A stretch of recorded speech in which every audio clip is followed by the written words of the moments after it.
How has the role of a record company changed since you've gotten in the business, and particularly true in the last 10 to 15 years in what we'll call the internet age? Yeah, it's another excellent question.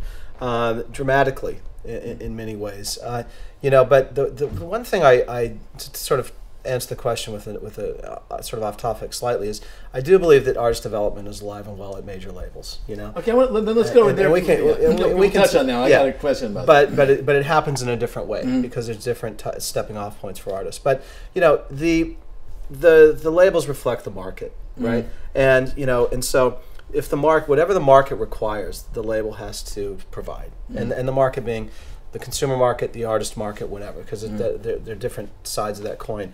And but the labels have gotten so much smaller, since 2000. They're probably 40% of what they were in terms of number of people that work there. Explain to folks why that's happening. I think they know that, but they don't. Well, it's very simple. There's 40% of the revenue there used to be in 2000. So when it used to be a $30+ billion global business, it's in the $14 or $15 billion range right now. So you just don't have the revenue structure to support the cost structure.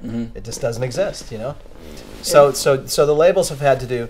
There's a tremendous amount of stress on people at labels to provide the same services and same expectation. Plus, you now have the digital world, and the digital world requires people that can read data and can understand it and not just go off their gut. So we get so much data in now, and it's a very sophisticated amount of data, and we're trying to process it. Now, I understand that most industries are doing the same thing, and so there's a lot of analytical firms and consultants that are coming up that are providing these services to companies, even digital services companies. And so, but that expertise didn't really exist. There was not a data-centric type of mentality when we got in the business. Yeah, was it more of a feel thing, right? Yeah, but it was something, I remember working with you, it was something that you were comfortable with, I was comfortable with, other people, which is maybe one of the reasons why we've lasted. There's a lot more rigor to the business than there used to be. There's accountability. There's a bottom line accountability. When we were coming up, it just people, the P&L aspects of things, they weren't as important or as emphasized.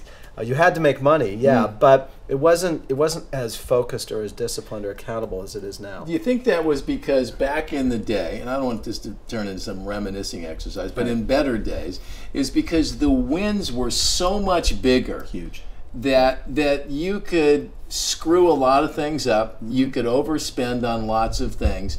And if you just sold 30 million Alanis Morissette records, you couldn't summon enough stupidity to erase that win. That's right. Yeah. And that's what seems to be washed out of the business today. Let me just touch on that 2 seconds. That's true, but also the people running the business at that time, their focus was different. Their focus was just on the wins. It really was. Yeah. They weren't really as focused on making money. Now, prior to that, there was the cottage industry of all these independent labels. Those guys were business people.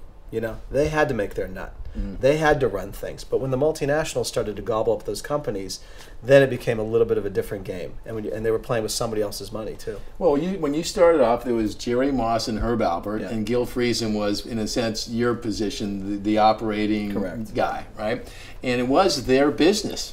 They were making the music. If it was Herb Alpert, Jerry and them were doing their bit, and Gil was helping Mark. So it was really, truly their business. And you were probably at A&M when they got bought. Who bought them the first time? Polygram bought them, right?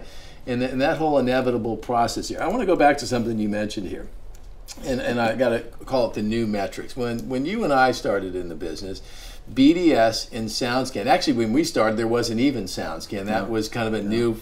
That was a new idea, folks, that we would actually have real sales numbers in the music business versus this somewhat elusive notion of what you ship. Ship them. Just ship them. Cleans. Remember that I was telling my son today, he goes, what's cleans? We were talking about old lingo. And I said, cleans is when, you take an extra box and you give them, and they didn't have the hole or the promo sticker on them, right? And it was like cash money, really, in a way.